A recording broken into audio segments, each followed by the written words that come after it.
আচ্ছা, এখন আসো হচ্ছে প্লাজমা মেমব্রেন বা কোষ ঝিল্লিতে। প্লাজমা মেমব্রেন বা কোষ ঝিল্লি।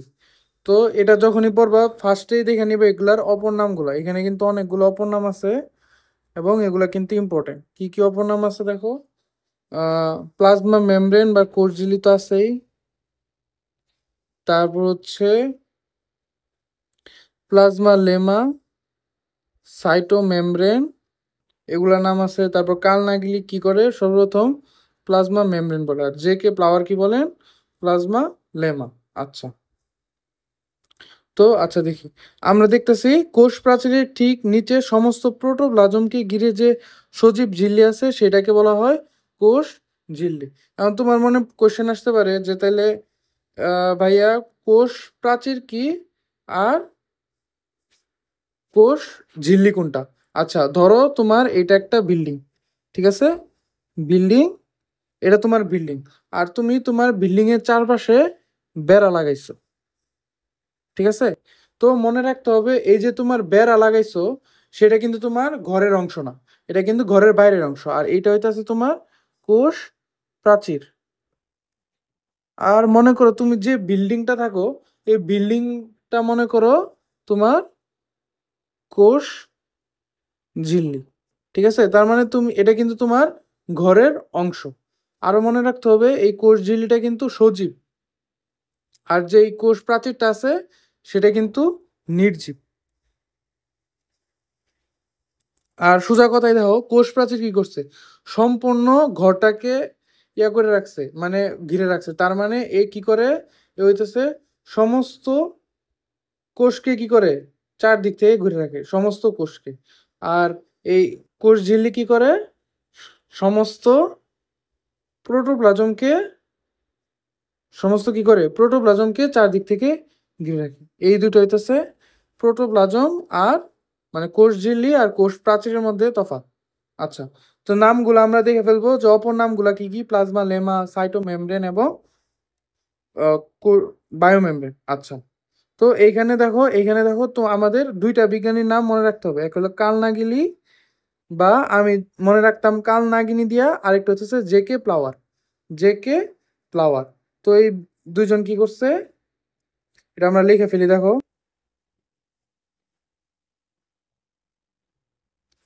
তো এখানে আমরা সবার ইয়াগুলো লিখতেছিলাম, সব বিজ্ঞানীর নাম একসাথে আনতেছিলাম। তো এখানে কিন্তু আমাদের দুইটা বিজ্ঞানীর নাম আসছে, এক হচ্ছে কার্ল নাগিলি। কার্ল নাগিলি নামকরণ করছিল কিন্তু প্লাজমা মেমব্রেন। আর হচ্ছে যে কিউ প্লাওয়ার মনে, যে কিউ প্লাওয়ার তিনি নাম করছিল কিন্তু plasma lemma, plasma lemma, plasma lemma.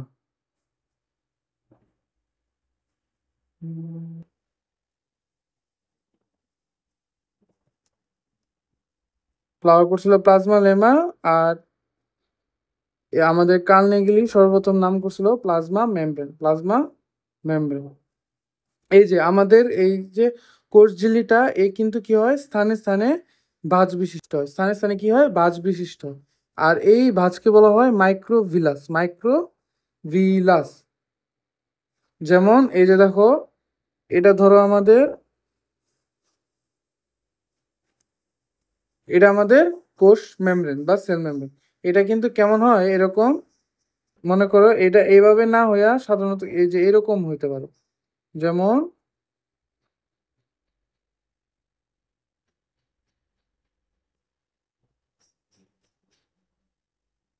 এই যে এরকম ভাঁজ দেখা যেতে পারে, ঠিক আছে, এরকম ভাঁজ দেখা যেতে পারে। তো এগুলার নাম কি মাইক্রোভিলাস বা মাইক্রোভিলাস। এখন এটা যদি বড় হয় অনেক বেশি হয় তখন সেটাকে কি বলা হয়, পিনোসাইটিক ফোসকা বলা হয়। যদি ছোট থাকে তখন সেটাকে বলা হয় মাইক্রোভিলাস বা মাইক্রোভিলাই। আর যখন অনেক বড় হয়ে যায় তখন সেটাকে কি বলা হয়, পিনোসাইটিক ফোসকা, ফিনোসাইটিক ফোসকা। আচ্ছা এটা গেল। তারপর হচ্ছে ভৌত গঠন, ভৌত গঠন। তো আমাদের এই যে কোষ প্রাচীর, এই কোষ প্রাচীর কিন্তু এরকম, মনে করো যে ধরো এটা কোষ প্রাচীর, এভাবে তো আমরা কোষ প্রাচীর দেখাই। তো এটারে যদি আমরা বড় করে দেখি তখন কিন্তু এরকম দ্বিস্তরী দেখা যায়, ঠিক আছে? দ্বিস্তরী দেখা যায় এবং সব বিজ্ঞানীরা এটা করতে পারছে যে এটা কেমন হবে, দ্বিস্তরী হবে।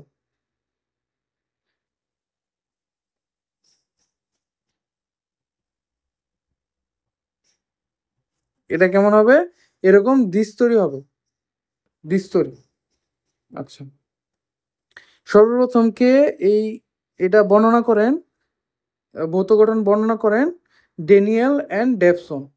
ড্যানিয়েল অ্যান্ড ডেভসন এবং ওদের মডেল নাম কি ছিল, স্যান্ডউইচ মডেল, ঠিক আছে? তো আমি মনে রাখতাম দাদারা স্যান্ডউইচ খায়, স্যান্ডউইচ খায়।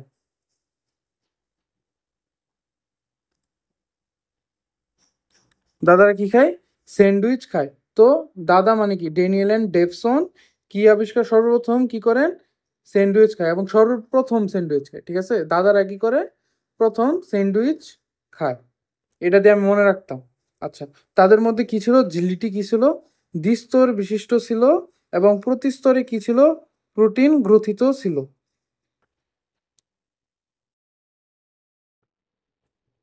আচ্ছা, এখন আসা হচ্ছে ভৌত গঠনে, ভৌত গঠন।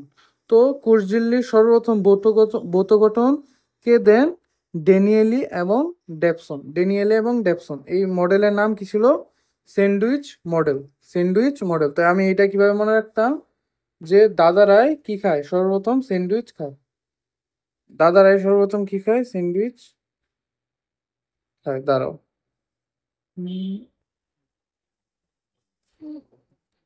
তো এখানে আমরা লিখি সেল মেমব্রেন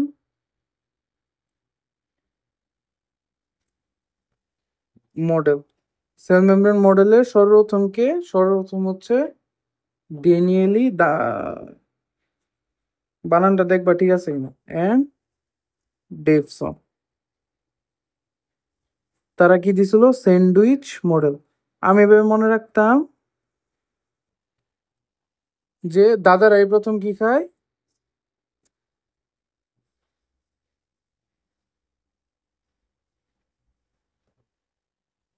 দাদারাই সর্বপ্রথম স্যান্ডউইচ খায়। দাদা মানে কি, ড্যানিয়েল অ্যান্ড ডেভসন। আচ্ছা, তারা কি বলছিল, তাদের মতে ঝিল্লিটি দ্বিস্তর বিশিষ্ট এবং প্রতি স্তরে প্রোটিন এবং লিপিড উপস্তর আছে। দ্বিস্তর ঝিল্লির উপর ও নিচে প্রোটিন স্তর ও মাঝখানে লিপিড স্তর আছে। আচ্ছা, তো তারা বলছিল, দেখো এই যে দেখো, এটা ছিল তাদের ইয়াটা, এটা কেমন ছিল মনে করো, এই যে আমরা এই জিনিসটা দেখাইতেছিলাম না, যে এটা হইতেছে প্লাজমা সেল মেমব্রেন। তো এই জিনিসটাকে ধরো আমরা বড় করে দেখাবো, এই জিনিসটাকে আমরা এই যে এই জায়গায় বড় করে দেখাবো। তো এখানে দেখো, আচ্ছা এখানেই দেখো, তো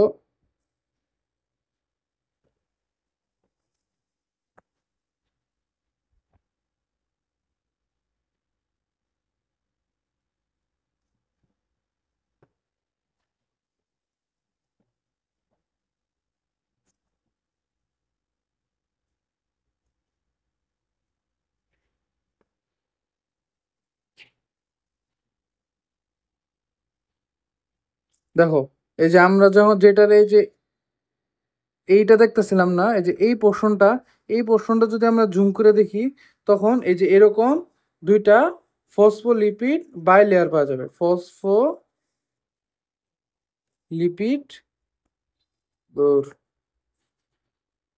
তার মানে এই দুইটা কি, এটা হচ্ছে প্রথম স্তর আর এটা হইতেছে কিন্তু দ্বিতীয় স্তর। তার মানে স্তর কয়টা, দুইটা, এই জন্য এটাকে কি বলা হয়, ফসফোলিপিড বাই লেয়ার।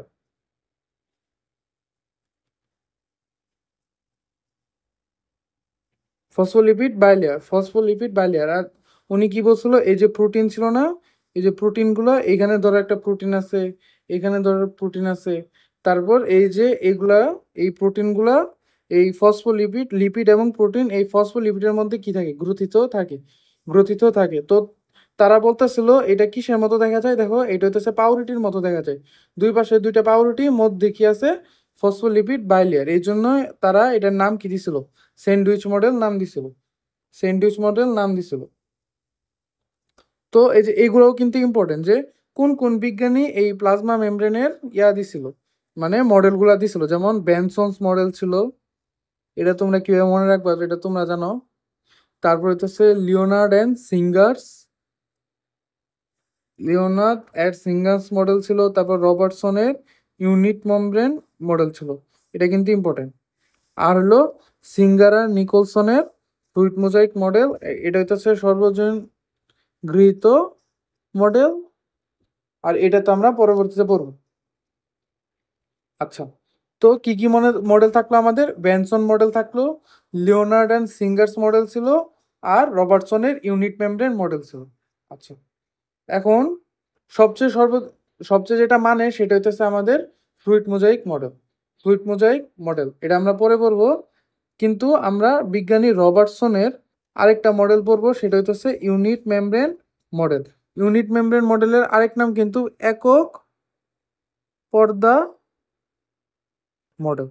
একক পর্দা মডেল, একক পর্দা মডেল মানে কিন্তু এক পর্দা না, উনিও কি বলছিলেন, এই ফসফোলিপিড কিন্তু বাইলেয়ার ছিল, মানে দুই স্তরের ছিল, কিন্তু তিনি বুঝাইছেন এই যে মনে করো আমাদের কোষ ঝিল্লিটা,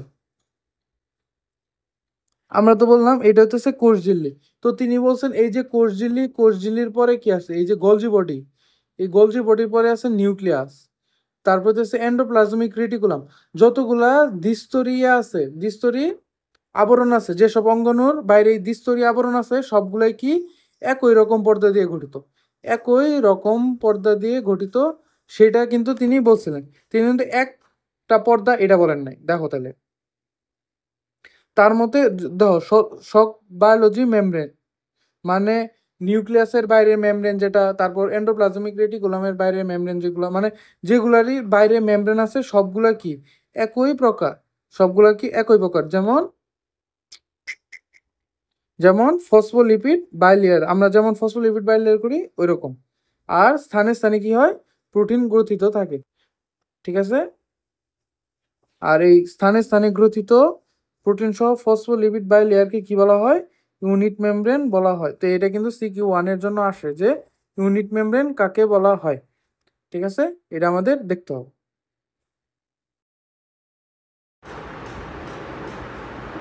আচ্ছা, এখন আসা হচ্ছে fluid mosaic model. Fluid mosaic model এটা কিন্তু 100 স্টার মানে তুমি যদি এই চ্যাপ্টারের উপর 5টা পরীক্ষা দাও, 5টা পরীক্ষার মধ্যে 3টার মধ্যে কি আসবে, ফ্লুইড মোজাইক মডেল আসবেই, ঠিক আছে।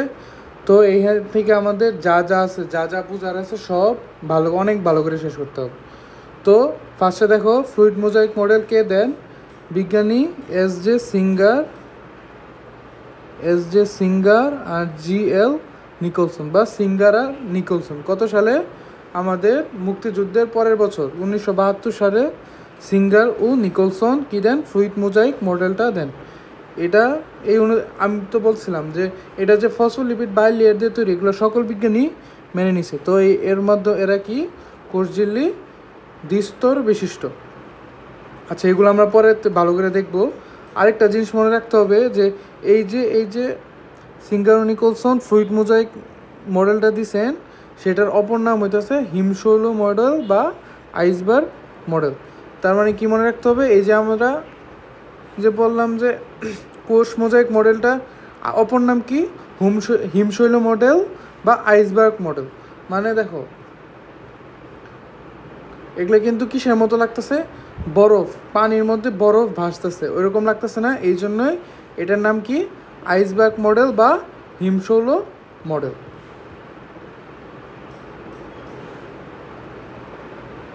আচ্ছা, এখন আমরা দেখব এর গাঠনিক উপাদান, এখান থেকে কিন্তু আমাদের আসল পড়া শুরু। আর এখন আমরা দেখব ফ্লুইড মোজাইকের গাঠনিক উপাদান। তো আমরা প্রথম থেকেই বলে আসতেছি যে এই যে কোষঝিল্লিটা এটা কি ফসফোলিপিড বাইলেয়ার, তার মানে আমরা যদি একটা ফসফোলিপিড অণু দেখি, এটা থাকবে এই যে এরকম এরকম এরকম এরকম, এটা কি হেড, এটা কি কলার, এটা কি লেজ। ঠিক আছে, কয়টা লেজ আছে? দুইটা লেজ আছে। তো এই যে হেড, এই হেডটা কি দিয়ে তৈরি? এই হেড হচ্ছে ফসফেট অণু। কি দিয়ে তৈরি? ফসফেট অণু। এবং কেমন ফসফেট? পোলার ফসফেট। তো পোলার জিনিসটা কি? পোলার জিনিস তোমরা কেমিস্ট্রিতে ভালো করে পড়বা। তো পোলার হইতেছে এটার মধ্যে একটা ধনাত্মক আর একটা ঋণাত্মক প্রান্তের সৃষ্টি হয়, এটাকে বলা হয় পোলার ফসফেট। আর এখানে হইতেছে দুইটা লেজ আছে, সেটা হইতেছে নন পোলার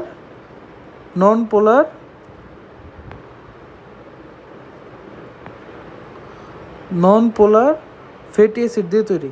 নন পোলার ফ্যাটি অ্যাসিড দিয়ে তৈরি। ঠিক আছে, আর এই লেজ আর হেডের মধ্যে কি আছে? গ্লিসারল থাকে। এই দুটার মধ্যে কি থাকে?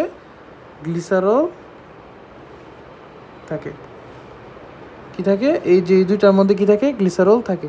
তো আমাদের মেইন যে উপাদান সেটা কি? আমাদের ফসফোলিপিড বাইলেয়ার। তো আমরা ফসফোলিপিড সম্পর্কে জানলাম। তো এই ফসফোলিপিড কিভাবে থাকবে?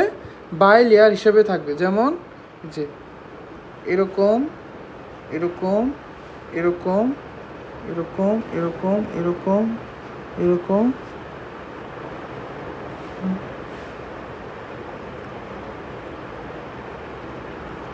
আচ্ছা, তো এটার মনে করো একটা লেয়ার, আর এটা হচ্ছে 2 লেয়ারে থাকবে।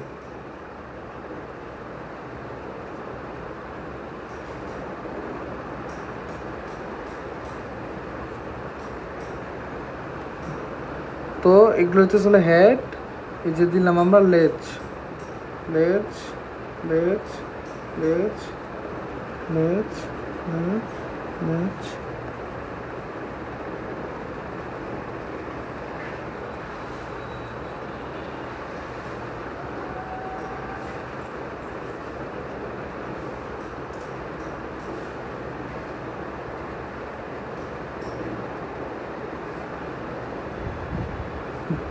তো এই যে দেখো আমরা এখানে কি এঁকে ফেললাম? তাহলে ফসফোলিপিড বাইলেয়ার রাখছি। তো এটা আমরা দেখি, এই যে ফসফোলিপিড বাইলেয়ার কি 2 স্তর বিশিষ্ট হয়। এই যে কি দিয়ে তৈরি হয়? মনোমার। কি মনোমার না, মানে প্রধান উপাদান কি? ফসফোলিপিড। এটা কীভাবে থাকে? 2 লেয়ারে থাকে। এবং এখানে কি থাকে? এখনও গ্লিসারল থাকে। এটার সাথে কি থাকে? দুইটা ফ্যাটি অ্যাসিড লেজ থাকে, আর একটা পোলার ফসফেট হেড থাকে, আর মধ্যে একটা কি থাকে? কলার থাকে। আচ্ছা, তো এই পর্যন্ত আমরা দেখলাম। তো প্রথম উপাদান আমাদের কি গেল? Phospholipid bilayer. তারপর আসতেছে আমাদের প্রোটিন। তো এইখানে দেখো কয় ধরনের প্রোটিন থাকে?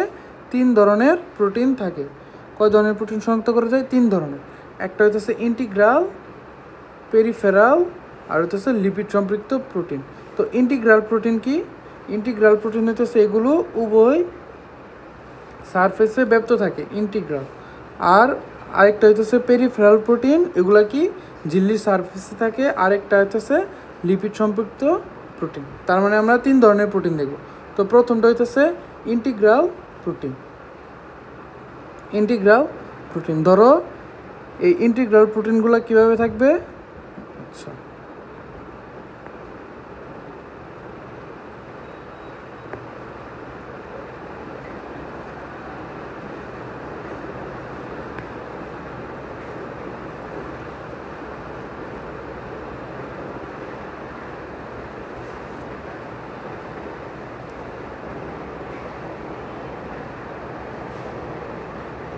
এই যে তো ইন্টিগ্রাল প্রোটিনটা এই যে ধরো এটা হইতেছে integral protein.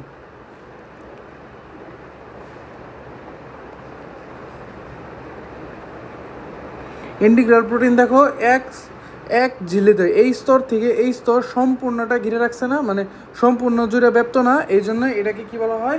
Integral protein. Integral protein. তারপর আমরা দ্বিতীয় প্রোটিন কি দেখলাম?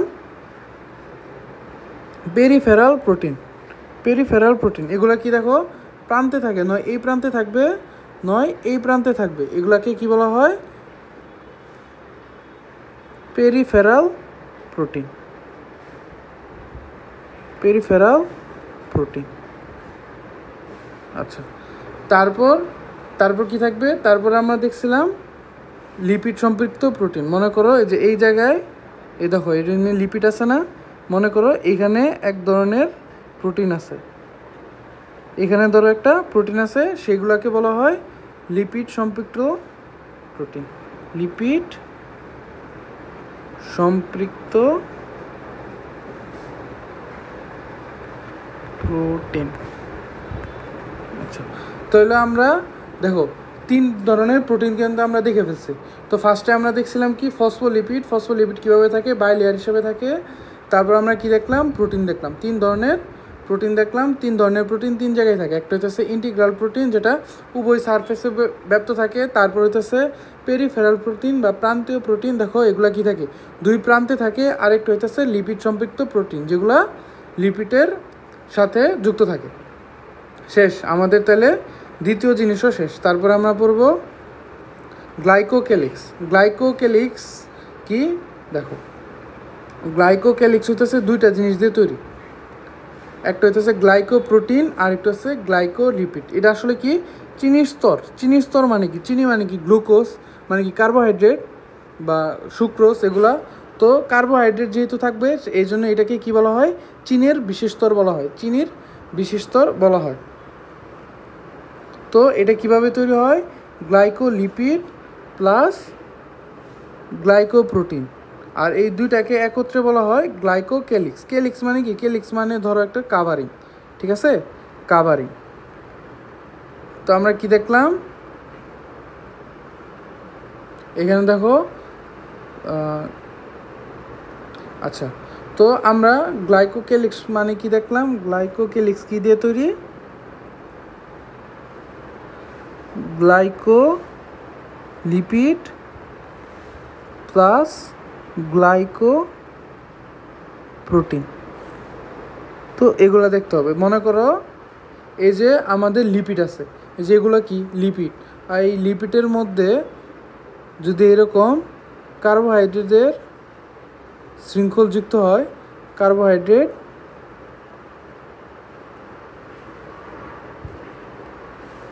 শৃঙ্খল তৈরি হয়, তখন সেটাকে আমরা কি বলবো? গ্লাইকোলিপিড। তারপর এই যে আমাদের প্রোটিন আছে, এই প্রোটিনের উপর যদি কার্বোহাইড্রেট শৃঙ্খল যুক্ত হয়, তখন আমরা কি বলবো? এটাকে গ্লাইকোপ্রোটিন। গ্লাইকোপ্রোটিন। আর এই দুইটাকে একসাথে কি বলা হয়? গ্লাইকোক্যালিক্স। গ্লাইকোক্যালিক্স। আর এটা কি? চিনির একটা বিশেষ স্তর। আর এটার কাজ কি? এই যে এই স্তরগুলো কি করে? রিকগনাইজার হিসেবে কাজ করে। কী হিসেবে কাজ করে? রেকগনাইজার। মানে একটা সেল বা সেল মেমব্রেন, এটা চিনব কিভাবে? এই গ্লাইকোক্যালিক্সের মাধ্যমে রিকগনাইজার হিসেবে কাজ করে।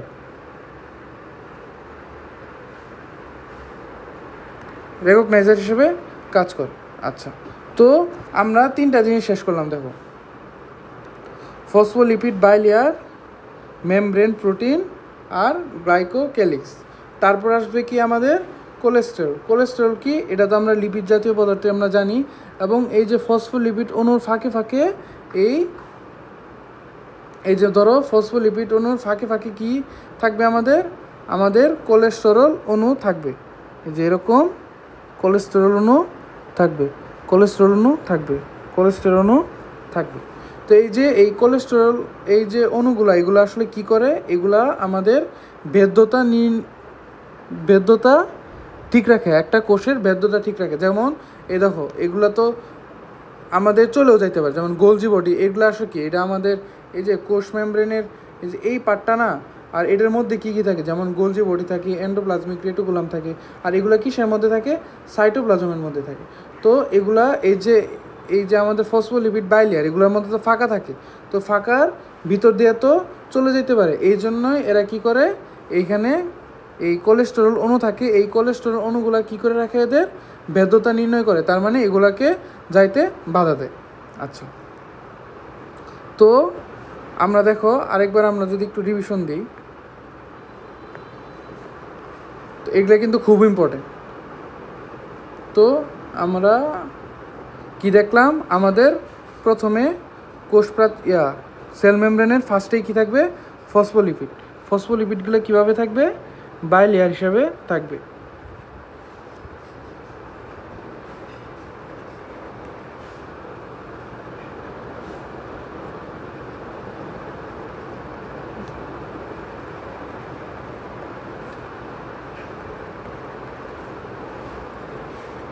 এগুলো আমরা হেড দিলাম, এখন হচ্ছে লেজ।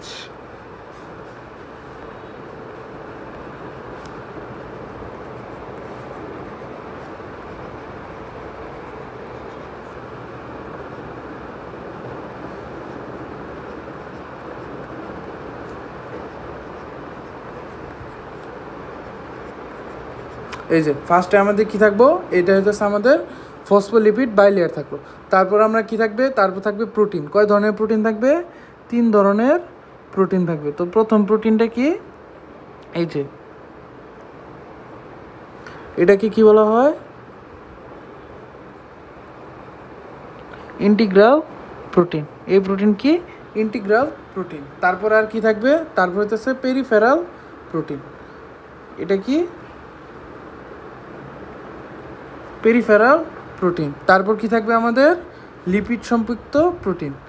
লিপিড সম্পৃক্ত প্রোটিন, ধরো এই যে এখানে লিপিড সম্পৃক্ত প্রোটিন থাকলো, লিপিড সম্পৃক্ত প্রোটিন। তার মানে আমাদের ফসফোলিপিড শেষ, প্রোটিন শেষ। তারপর হইতেছে গ্লাইকোক্যালিক্স। গ্লাইকোক্যালিক্স কি? চিনির একটি বিশেষ স্তর। এগুলো কই থাকবে? দেখো লিপিডের উপরে যে কার্বোহাইড্রেটের স্তর তৈরি হবে, শিকল তৈরি হবে বা শৃঙ্খল তৈরি হবে, এটাকে আমরা কি বলবো? গ্লাইকোলিপিড। যেহেতু লিপিডের উপরে কার্বোহাইড্রেটের শিকল আসছে, তো এটা কি হবে? গ্লাইকোলিপিড। আর যদি প্রোটিনের উপরে এই স্তরটা হয়, তখন সেটাকে আমরা কি বলবো? গ্লাইকোপ্রোটিন। গ্লাইকোপ্রোটিন। তো এই দুইটা মিলে একসাথে আমরা কি বলবো? গ্লাইকোক্যালিক্স। গ্লাইকোক্যালিক্স। তো আমাদের 3টা জিনিস শেষ। আরেকটা জিনিস আছে যেটা আমাদের ভেদ্যতা ইয়া করবে, সেটা হইতেছে আমাদের কোলেস্টেরল অণু। কোলেস্টেরল অণু, কোলেস্টেরল অণু, কোলেস্টেরল অণু। তো এটা কিন্তু আমাদের কিসের ফিগার হয়ে গেল? আমাদের সেল মেমব্রেনের ফিগার হয়ে গেল। আচ্ছা, আমরা তাহলে এটার ভৌত গঠনটা দেখে ফেললাম। এখন দেখতে হবে যে এইরকম ভৌত গঠন হওয়ার কারণ কি। দেখো আমরা আগেই দেখছিলাম, মনে করো এটা একটা সেল মেমব্রেন। তো এটার মধ্যে এই যে এই জিনিসটা যদি আমরা বড় করে দেখতেছি, এই পাশে কি আছে আমাদের? এই পাশে হইতেছে পোলার হেড। পোলার হেড।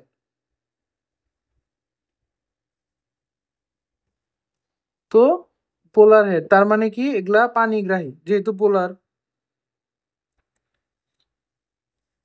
পোলার মানে হতেছে পানিগ্রাহী। এটা হতেছে তোমরা কেমিস্ট্রিতে গিয়ে দেখবা। কারণ কি? H2 এর মধ্যেও কি তৈরি হয়? নেগেটিভ প্রান্ত আর পজিটিভ প্রান্ত তৈরি হয়, ঠিক আছে? এই জন্যই। আর পোলার মানেও কি? এটার মধ্যে নেগেটিভ আর পজিটিভ প্রান্ত তৈরি হয়, এই জন্যই এরা পানিকে আকর্ষণ করবে।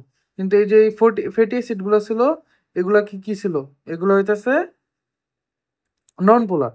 এগুলা কি? নন পোলার। তো দেখো, এখন একটা মনে করো পানি, পানি এইখান পর্যন্ত আসতে পারবে, তারপর কিন্তু আর ঢুকতে পারবে না। কারণ কি? এখানে কি আছে? নন পোলার জিনিস আছে। নন পোলার জিনিস আছে, তার মানে কি? এগুলা ঢুকতে পারবে না। তো তার মানে দেখো কি করলো এ? কিন্তু সব পানি জাতীয় বা পানিতে যেগুলা ভেসে থাকে, পানিতে ভাসা জিনিসগুলো কিন্তু ঢুকতে পারতেছে না। কি করতে পারতেছে না? ঢুকতে পারতাছে না। ঢুকতে পারতাছে না। এখন কি? এটার জন্য আর আমরা কি দেখছিলাম এখন? তার মানে কি? এটা তো পানি জাতীয় পদার্থের জন্য অবৈধ হয়ে গেল। কিন্তু যারা লিপিড সম্পৃক্ত, মানে লিপিডের মধ্যে পানি সম্পৃক্ত যেগুলো, এগুলোর জন্য কিন্তু এরা অবৈধ। কিন্তু লিপিড যেগুলো সম্পৃক্ত, সেগুলোর জন্য কিন্তু বৈধ। কারণ ওরা নিজেরাই নন পোলার। তো এদিক দিয়ে কিন্তু এরা লিপিড সম্পৃক্ত জিনিসগুলো কিন্তু এদিক দিয়ে ঢুকে পড়তে পারবে। কিন্তু কাহিনী কিন্তু এখানে শেষ হয়নি। তো আমরা কিন্তু এখানে জাস্ট ইয়া দেখছিলাম না? এখানে কি আমরা আমরা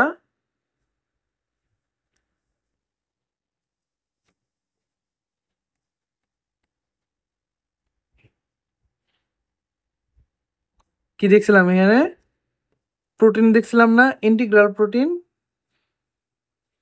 কিছু কিছু জিনিস কি করে এই জায়গায় না আসা ওরা সরাসরি প্রোটিনে চলে যায়, প্রোটিনে চলে যায়, প্রোটিনের কাছে চলে যায়, এবং প্রোটিনের মাধ্যমে এটা কি করে, এটা সেলের ভিতরে ঢুকে পড়ে। যেমন এটা জিনিসটা এরকম হলো তাহলে, এই যে এই জিনিসটা তো আমরা দেখতেছি।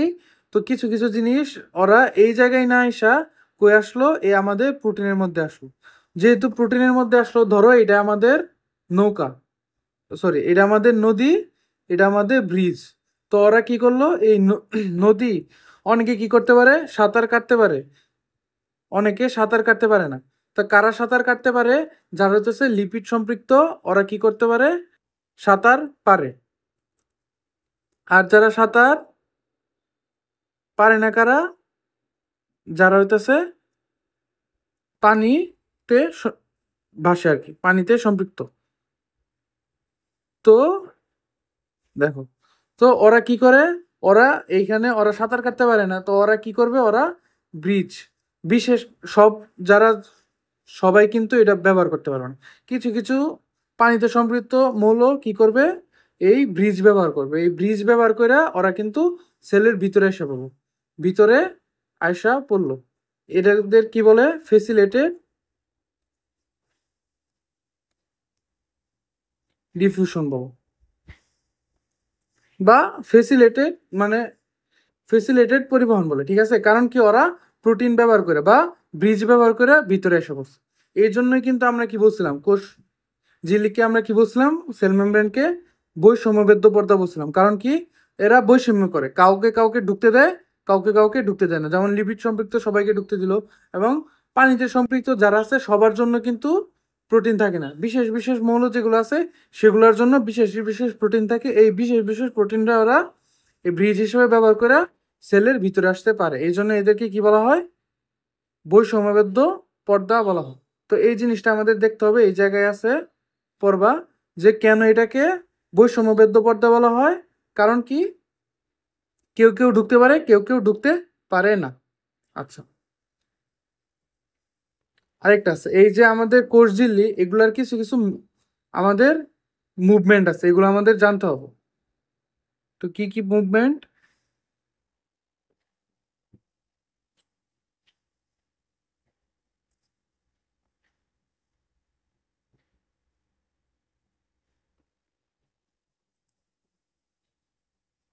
দেখো।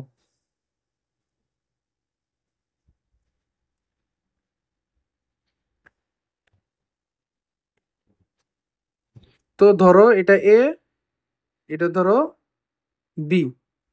তো এটা কিছুক্ষণ পর দেখা গেছে, মনে করো এরকম আরো নিচে আরেকটা আছে, এটা লেয়ার, আমি এক লেয়ার, তো তারপর এটা এরকম হয়েছে,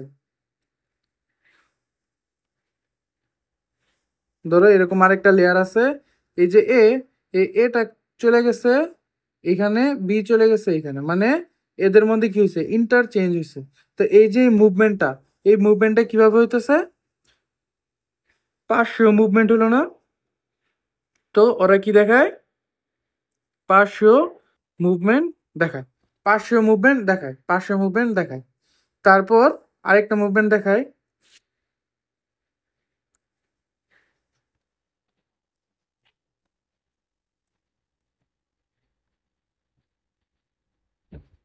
ধরো এটা এটা কি করে, নিজেই আবর্তন করে বা ঘুরে, নিজেই নিজের মধ্যে কি করে, আবর্তন করে। এরকম মুভমেন্টকে বলা হয় আবর্তন, জাস্ট আবর্তন বলে। আচ্ছা, আরো মুভমেন্ট আছে, যেমন এরকম। তো ধরো এটা এমন ছিল, হুম, তো এই জিনিসটা খেয়াল করো, এটা এমন ছিল, এই আরেকটা মেমব্রেন আছে, এটা এমন ছিল। একটু পরে দেখা গেছে এটা, এটার যে লেজ গুলো আছে এটাকে ফ্ল্যাক্স করে ফেলছে। কি করে ফেলছে, ফ্ল্যাক্স করে ফেলছে, ঠিক আছে। তো বেশি বড় হয়ে গেছে আমার।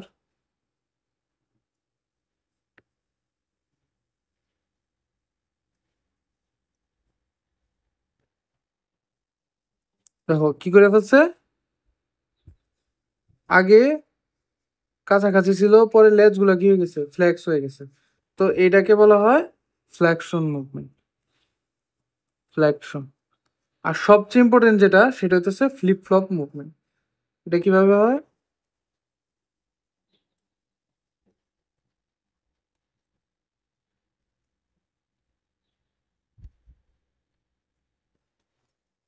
ধরো এই দুইটা, তো এটা হইতেছে এ, এটা হচ্ছে বি, কিছুক্ষণ পর দেখা গেল এরকম,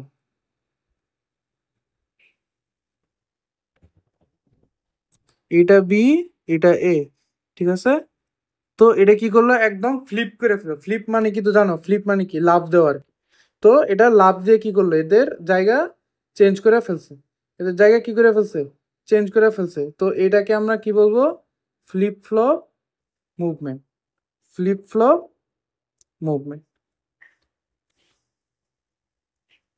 তো আমরা কিন্তু ফার্স্টে আমরা কি দেখলাম, কেন এই যে ভৌত গঠনটা কেন হয়েছে ওইটা দেখলাম। তারপর আমরা কি দেখলাম, এটার অনেকগুলা মুভমেন্ট আছে, সেগুলোকে কি বলা হয়, অনেকগুলো মুভমেন্ট। তার মধ্যে এই বইয়ে যেটা আছে সেটা হচ্ছে ফ্লিপ ফ্লপ মুভমেন্টটা দেওয়া আছে, সেইটুকু আমরা পড়ছি। এই যে ফ্লিপ ফ্লপ মুভমেন্ট একটু পড়ে নিবা একটু, ঠিক আছে, একটু পড়ে নিবা যে ফ্লিপ ফ্লপ মুভমেন্ট কেন হয়। আরেকটা আছে যে এটাকে কি বলা হয়, ফ্লুইড মোজাইক মডেল বলা হয় কেন।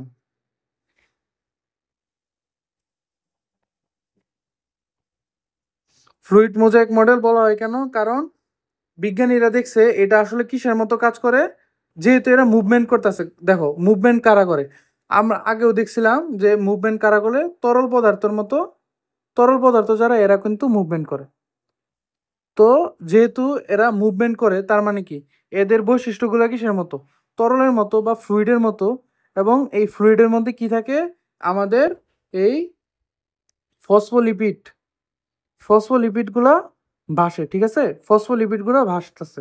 তো এরা এমনভাবে মনে করো, এক, এরা ফ্লুইডের মতো কাজ করে, দুই, এখানে ফসফোলিপিডগুলো ভাসতেছে। তো এরা এমনভাবে ভাসে যাতে এরা কি করে, একটা মোজাইকের মতো নকশা তৈরি করে। নকশা তৈরি করে কিসের মতো, মোজাইকের মতো, মোজাইকের মতো, কিসের মতো, মোজাইকের মতো। এই জন্য এটাকে কি বলা হয়, ফ্লুইড মোজাইক মডেল বলা হয়, ফ্লুইড মোজাইক মডেল বলা হয়। তো এখান থেকে দেখো আমরা কয়টা কোশ্চেন শিখলাম, তিনটা কোশ্চেন কিন্তু দেখছি। ফার্স্টে আমরা কি দেখছি, যে এর ভৌত গঠন, এর সুবিধা কি, বা ভৌত গঠন কেন, ঠিক আছে। তো কেন, এটা আসলে কি করে, আমাদের সেলের ভিতরে যেগুলা ঢুকানো দরকার সেগুলা ঢুকাইতে পারতাছি, যেগুলা ঢুকানোর দরকার নাই সেগুলো ঢুকাইতে পারতাছি না, এটা হচ্ছে ভৌত গঠন। তারপর আমরা মুভমেন্ট সম্পর্কে দেখলাম, কারণ আমাদের এই বইয়ে জাস্ট ফ্লিপ ফ্লপ মুভমেন্টটা আছে, তো এটা ইম্পর্টেন্ট। তো আমাদের বইয়ে ফ্লিপ ফ্লপ মুভমেন্ট আছে, এটা আমরা দেখবো। কিন্তু আমরা আরেকটা জিনিস পড়ছিলাম, তো ওটা হইতেছে প্রোটোপ্লাজমের মুভমেন্ট, ওটা কিন্তু সাইক্লোসিস। আর এনে সেল মেমব্রেনের মুভমেন্ট কোনটা, ফ্লিপ ফ্লপ মুভমেন্ট। এই দুটার মধ্যে কিন্তু কনফিউজ হওয়া যাবে না। আরেকটা কি দেখলাম, সুইট মোজাইক মডেল কেন বলা হয়।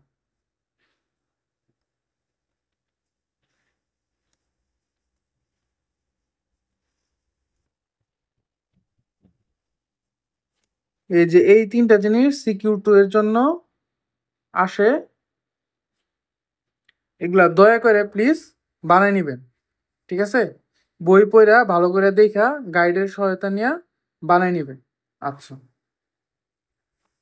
তো এই পর্যন্ত আমাদের পড়া শেষ। তারপর আমরা পড়বো কোষের রাসায়নিক গঠন। এগুলো একটু একটু মুখস্থ করতে হবে, কত পার্সেন্ট প্রোটিন আছে, 60 থেকে 80% লিপিড আছে, কত পার্সেন্ট পলিস্যাকারাইড আছে, এগুলা আপনাদের মুখস্থ, ঠিক আছে। আচ্ছা,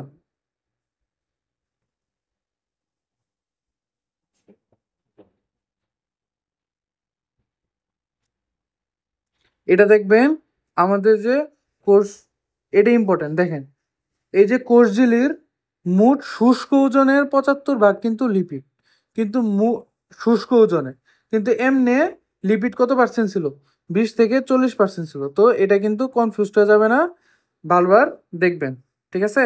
এগুলো আপনাদের মুখস্থ করতে হবে, এটা তো আমার কিছু বোঝানোর কিছু নেই। আচ্ছা, এগুলো ইম্পর্টেন্ট দেখেন, এই যে আমাদের ফসফোলিপিড গুলো যে দেখছিলাম, এই ফসফোলিপিড আসলে কত ধরনের আছে? 5 ধরনের আছে। ফসফোলিপিড কত ধরনের আছে? 5 ধরনের আছে। তার মধ্যে সবচেয়ে ছোট কোনটা বা সরল কোনটা? ফসফোটাইডিক অ্যাসিড। ফসফোটাইডিক অ্যাসিড। আর সব 4টাই কি জটিল। এর মধ্যে লেসিথিন হচ্ছে প্রধান। তো ওই যে আমরা যে ফসফোলিপিড অণুগুলো দেখছিলাম, এগুলো আসলে সাধারণত 5 ধরনের হয়। কয় ধরনের হয়? 5 ধরনের হয়। তার মধ্যে একটা সরলটা নাম হইতেছে ফসফোটাইডিক অ্যাসিড। ফসফোটাইডিক অ্যাসিড। আর 4টা জটিল, সেগুলোর মধ্যে প্রধান কোনটা? আমাদের লেসিথিন। প্রধান কোনটা? লেসিথিন। আচ্ছা, এটাও দেখবেন। এগুলো আসলে আপনার মুখস্থ। এগুলা মুখস্থ করবেন বাসায় বসে, 2-3 বার দেখবেন, তাইলেই হয়ে যাবে। আচ্ছা, এখন আসেন হচ্ছে কোষ ঝিল্লির কাজগুলোতে। তো কোষ ঝিল্লি আসলে কি করে? আমাদের কোষের চারপাশে ঘিরে রাখে। তো সবার ফার্স্টে কি কোষীয় বস্তুকে কি করে? ঘিরে রাখে। তারপর কি, যেহেতু এটা সবার বাইরে থাকে, তার মানে কি প্রতিকূল অবস্থা থেকে অভ্যন্তরীণ অবস্থাকে নিয়ন্ত্রণ করে। আচ্ছা, তারপর কি, এই তো কোষ ঝিল্লির মধ্য দিয়ে বস্তু স্থানান্তর, ব্যাপন, নিয়ন্ত্রণ, সমন্বয় হতে পারে। ওই তো আমরা কি বলছিলাম, এখানে বিভিন্ন ইন্টিগ্রাল প্রোটিন আছে। এই ইন্টিগ্রাল প্রোটিনের মাধ্যমে ওরা কি করে? বিভিন্ন পানি সম্পৃক্ত যেগুলো জিনিসপত্র আছে ওগুলাকে ভিতরে ঢুকতে দেয়। আবার লিপিড সম্পৃক্ত যেগুলো, ওগুলো তেমনি আসতে পারে। তো এটা কি করে? বিভিন্ন পরিবহনে সহায়তা করে। তারপর কি, এটা একটা বিশেষ কাঠামো হিসেবে কাজ করে। কি করে? কাঠামো হিসেবে কাজ করে। বোঝা যাইতেছে যেহেতু চারপাশে ঘুরে থাকে। আচ্ছা, এবং বিশেষ এনজাইম এতে বিন্যস্ত থাকে। এখানে মাঝে মাঝে কি থাকতে পারে? এনজাইম থাকতে পারে।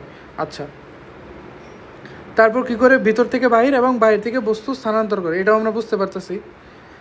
আচ্ছা, তারপর হচ্ছে বিভিন্ন বৃহদাণু সংশ্লেষ করে। আচ্ছা, এগুলো কি করতে পারে? বিভিন্ন বড় বড় যে অণুগুলো আছে এগুলো সংশ্লেষ করতে পারে। তারপর বিভিন্ন রকম তথ্যের ভিত্তি হিসেবে কাজ করে। এগুলো একটু দেখবেন। আচ্ছা, এগুলো আমরা পরে দেখব। ফ্যাগোসাইটোসিস প্রক্রিয়ায় কঠিন এবং পিনোসাইটোসিস প্রক্রিয়ায় তরল বস্তু গ্রহণ করে। এটা মনে রাখবেন। কি? সাইটোসিস প্রক্রিয়ায় কি? কঠিন, এবং পিনোসাইটোসিস প্রক্রিয়ায় তরল বস্তুকে গ্রহণ করে। আচ্ছা, আমরা ফেজ ফেজ মানে আমরা মনে করব হচ্ছে ভক্ষণ করা। ভক্ষণ করা। তো ফেগোসাইটোসিস মানে কি? ভক্ষণ করা। এই কঠিন বস্তুকে ভক্ষণ করে ফেলবে। আচ্ছা, এনজাইম এবং অ্যান্টিজেন, বিভিন্ন এনজাইম এবং অ্যান্টিজেন ক্ষরণ করে। তারপর কি? কোষের বাইরে থেকে বিভিন্ন নিউরোট্রান্সমিটার, হরমোন ইত্যাদির তথ্য সংগ্রহ করে। কি করে? সংগ্রহ করে। তার মানে কি? দেখো, হরমোন কি করে? হরমোন মনে করো এই কোষে কাজ করবে, ঠিক আছে? তো হরমোন কি করে? এই কোষের ভিতরে কিভাবে ঢুকবে? এরা আসলে প্রথমে কোষঝিল্লিতে যায়। কোষঝিল্লিতে একটা বিশেষ ধরনের কোনো বিক্রিয়া করে, ঠিক আছে? এমনভাবে বিক্রিয়া করে যাতে এই হরমোন বা এনজাইম বা নিউরোট্রান্সমিটার কি করে? এই কোষের ভিতরে প্রবেশ করতে পারে। তো এভাবে কি করে? কোষের বাইরে থেকে নিউরোট্রান্সমিটার এবং হরমোন ইত্যাদি রূপে তথ্য সংগ্রহণ করতে পারে। এটাই আর কি বুঝাইতে করছে। আচ্ছা, তারপর স্নায়ু উদ্দীপনা বহন করে। এই তো নিউরোট্রান্সমিটার, এটা আসলে কি? এগুলো আসে কি নিয়ে আসে? স্নায়ু উদ্দীপনা নিয়ে আসে।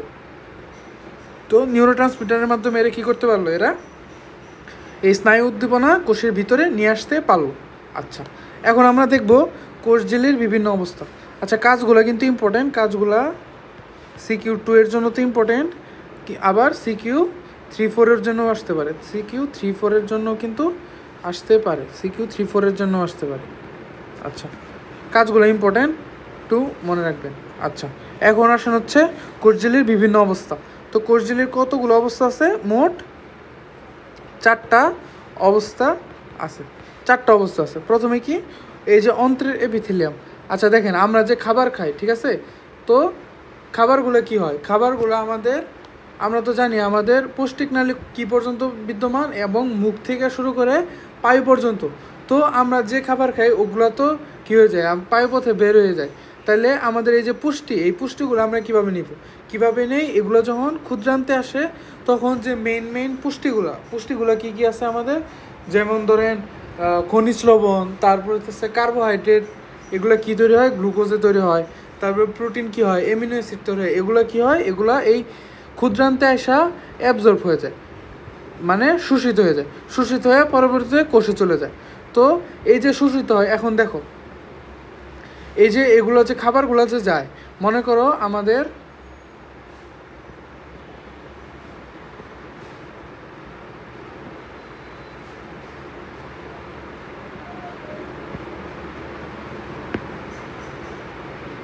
মনে করো আমাদের খাবার কিন্তু অনেক স্পিডে যায়, মনে করো এটা আমাদের পৌষ্টিক নালী, তো এটা মনে করো আমাদের এই যে মনে করো ব্লাড, সরি এটা মনে করো সেল ধরো, আর এটা ধরো আমাদের ব্লাড, ঠিক আছে, এটা ধরো আমাদের ব্লাড। তো আমাদের কি আমাদের প্রথমে এটা দেওয়া লুমেন থেকে, এটা হচ্ছে ধরো লুমেন থেকে আমাদের ব্লাডে যাইতে হবে।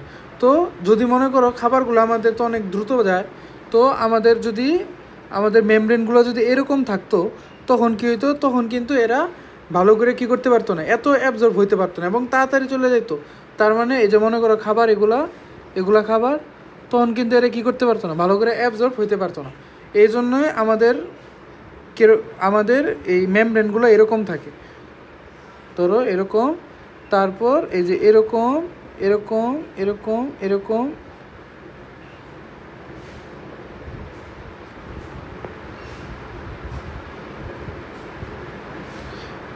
এরকম ভাঁজ থাকে, ঠিক আছে। তো এরকম ভাঁজ থাকার ফলে কী হয় দেখো, এই যে মনে করো একটা খাবারটা আসলো দেখো, এইখানে কিন্তু খাবারটা অনেক তাড়াতাড়ি যাইতেছে, কিন্তু এখানে কিন্তু এটার সাথে দেখো এটার কন্ট্যাক্টটা কী হইতেছে, কন্ট্যাক্টটা কম হইতেছে। কিন্তু এখন দেখো খাবার যখন যাবে তখন কিন্তু খাবার দেখো এদিক দিয়ে যাবে, তখন কি এর সাথে কন্ট্যাক্টটা কী হইতেছে, কন্ট্যাক্ট বেশি হচ্ছে। তো যখন এখানে কন্ট্যাক্ট বেশি হচ্ছে তখন কী হইতেছে, এই যে খাবারের মধ্যে যে পুষ্টিগুলো আছে, পুষ্টিগুলা শোষণ কী হচ্ছে, শোষণ বেশি হচ্ছে। আর এই যে অন্ত্রের মধ্যে এরকম যে ভাঁজগুলো আছে সেগুলোকে বলা হয় মাইক্রোভিলাই, সেগুলোকে কি বলা হয়, মাইক্রোভিলাই বলা হয়।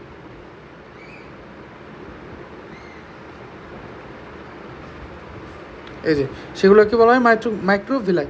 তো এপিথেলিয়াম আসলে কি, এপিথেলিয়াম হচ্ছে বাইরের যে স্তরটা আছে এটাকে বলা হয় এপিথেলিয়াম। আচ্ছা,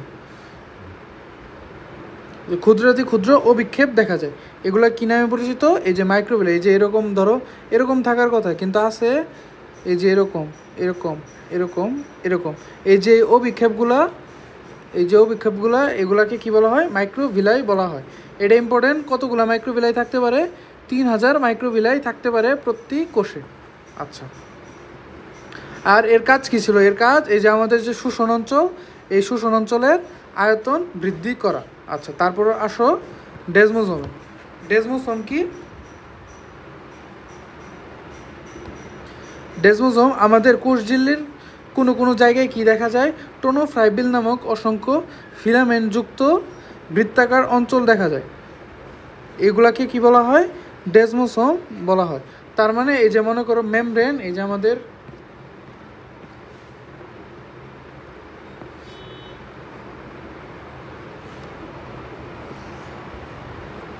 এই যে ধরো আমাদের মেমব্রেন, এই মেমব্রেনে কি মনে করো ফিলামেন্টের মতো কিছু কিছু জিনিস দেখা যায়, এবং এটার পাশে কি থাকে, এটার পাশে টোনোফাইব্রিল জাতীয় পদার্থ এটাকে বেষ্টিত করে রাখে, টোনোফাইব্রিল।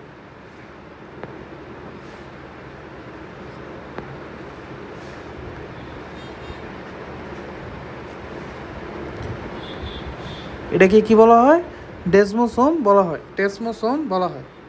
আচ্ছা, তাহলে দেখো আমাদের ডেজমোসোম চলে গেল, আর কি চলে গেল, মাইক্রোভিলাই চলে গেল। এখন হইতেছে ফেগোসাইটিক ভেসিকল। কারণ এগুলো আমরা কই দেখি জানো, এগুলো দেখি আমাদের মনে করো বাইরে থেকে একটা জিনিস আসলো, তো সেটা আমাদের দেহ নিয়ে যাওয়া, আমাদের বাইরে ফেলাই দিতে হবে, আমাদের দেহের বাইরে নিয়ে যেতে হবে। তো মনে করো এই যে একটা, হ্যাঁ এইভাবে মনে করো আমাদের কোষঝিল্লিটা আছে, তো এটা আমাদের ব্যাকটেরিয়া, ধরো আমাদের ব্যাকটেরিয়া।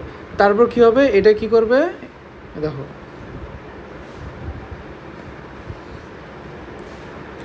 এরকম মনে করো ইয়াটা ব্যাকটেরিয়া এনে আসা বলবো, তো ওরা কি করবে এইভাবে এটাকে কি করে ভক্ষণ করে ফেলবে। তার মানে কি দেখো কোষঝিল্লিটা কি হলো, আগে কিন্তু ছিল এরকম, দেখো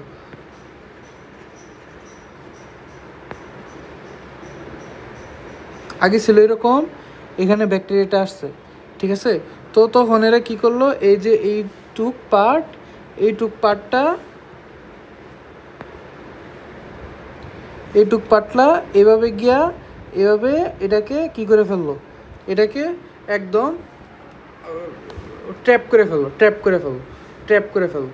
তখন কী হবে, এই যে ট্র্যাপ করে ফেললে এইভাবে করবে, করার পর এখানে তারপর বিভিন্ন মেকানিজম শুরু হয়ে যাবে। মাঝে মাঝে কী হতে পারে, এখানে লাইসোজোম কী করতে পারে, আসতে পারে এবং এটাকে ধ্বংস করে দিতে পারে বা বিভিন্ন করতে পারে। তো এ দেখো কোষ ঝিল্লির এটা কী করে ফেললো, এদেরকে ভক্ষণ করে ফেললো বা ট্র্যাপ করে ফেললো। আর ভক্ষণ মানে আমরা কি দেখছি, ফেজ। আর এই জন্য এটাকে কী বলা হয়, ফ্যাগোসাইটিক ভেসিকল বলা হয়। এই জন্য এটাকে কী বলা হয়, ফ্যাগোসাইটিক ভেসিকল। আর এইভাবে কি হয়, এটা কিন্তু কঠিন পদার্থকে খায় আর কি। ফ্যাগোসাইটিক মানে কি, কঠিন পদার্থ খাবে, কঠিন খাদ্যকণাকে। আচ্ছা, তারপরে হচ্ছে পিনোসাইটিক ভেসিকল। পিনোসাইটিক ভেসিকলও কাজটা কি, সেমই হয়, জাস্ট এখানে কী হবে, পানি বা অন্যান্য তরল পদার্থ থাকবে। পানি বা অন্যান্য তরল পদার্থ যদি থাকে তখন সেটাকে বলা হয় পিনোসাইটিক ভেসিকল। আর এই প্রক্রিয়াকে বলা হয় পিনোসাইটোসিস। তো এটাও আসতে পারে কিন্তু, যে এটা এমসিকিউর জন্য ইম্পর্টেন্ট, যে নিচের কোনটি কোষঝিল্লির বিভিন্ন অবস্থা নয়। মনে করো সব কিছুই দিল, জাস্ট এই জায়গায় মাইক্রোভিলাইয়ের জায়গায় ভিলাই দিল না, তখন এটা কিন্তু হইতে পারে। তারপর হচ্ছে ডেজমোজোম, দেখবা বানানটা একটু চেঞ্জ করে দিল, এভাবে চেঞ্জ করে আসতে পারে। আচ্ছা, তো আমাদের বিভিন্ন অবস্থাও দেখা শেষ। তারপর আমরা দেখব কোষ প্রাচীর ও কোষ ঝিল্লির মধ্যে পার্থক্য, কোষ প্রাচীর আর কোষ ঝিল্লির মধ্যে পার্থক্য। তো এটা কিন্তু আমরা আগে মোটামুটি কথাবার্তা বলে ফেলছি। তো আমাদের কি মনে আছে, আমাদের মনে আছে কোষ ঝিল্লি কী ছিল, আমাদের বিল্ডিংটা ছিল, যেটা আমাদের বাড়ির অংশ ছিল। আর কোষ প্রাচীরটা কী ছিল, আমাদের ঘরের বাইরের দালান ছিল, মানে কোষের অংশ ছিল না। এবং কোষ প্রাচীর কেমন ছিল, জড় পদার্থ ছিল। এবং কোষ প্রাচীর ছিল, কোষ ঝিল্লি ছিল সজীব। আচ্ছা, কোষ প্রাচীর কি, বাইরে অবস্থান করে। আর কোষ ঝিল্লি কি, আচ্ছা, কোষ প্রাচীর কাদের অনন্য বৈশিষ্ট্য ছিল, শুধুমাত্র উদ্ভিদের অনন্য বৈশিষ্ট্য ছিল। আর কোষ ঝিল্লি কিন্তু উদ্ভিদ এবং প্রাণী দুইজনের মধ্যেই ছিল। আচ্ছা, গঠনে আমরা কোষ প্রাচীর কী কী দেখছিলাম, তিনটা প্রাচীর নিয়ে গঠিত। তার মধ্যে প্রাইমারি প্রাচীর বা এটা কী নিয়ে গঠিত ছিল, প্রাইমারি প্রাচীর সাধারণত সেলুলোজ নিয়ে গঠিত ছিল। আর আমরা সাধারণভাবে যদি বলে যে কোষ প্রাচীর কী নিয়ে গঠিত, উদ্ভিদের কোষ প্রাচীর সেলুলোজ নিয়ে গঠিত। আর আমাদের এই কোষ ঝিল্লি কীভাবে গঠন হয়েছিল, এটা কিন্তু আমরা ভৌত গঠনে দেখলাম। কী কী ছিল, ফসফোলিপিড বাইলেয়ার ছিল, তার মধ্যে 3 ধরনের প্রোটিন ছিল, এগুলো ছিল। আচ্ছা, এর প্রধান কাজ কি, কোষের আকার আকৃতি নিয়ন্ত্রণ করা ও কোষকে দৃঢ়তা প্রদান করা। আচ্ছা, এটাও আমরা দেখছিলাম। আর এটার কাজ কি ছিল, এই যে বিভিন্ন বস্তুর চলাচল নিয়ন্ত্রণ করা। এরা কি করে, বৈষম্যবেদ্য পর্দা তৈরি করে আর কি। আচ্ছা, অলঙ্কার, এটা ইম্পর্টেন্ট। দেখো এখানে কিন্তু বিভিন্ন অলঙ্কার দেখা যায়। অলঙ্কার মানে কি, ধরো এখানে কি ছিল, কার্বোহাইড্রেটের শৃঙ্খল ছিল না, তো এগুলাকেই বলছে অলঙ্কার। ঠিক আছে, কিন্তু এখানে কিন্তু কোনোরূপ অলঙ্কার দেখা যায় না। এটা পড়বেন, এত ইম্পর্টেন্ট না, কিন্তু সিকিউ 2-তে আসতে পারে। আচ্ছা,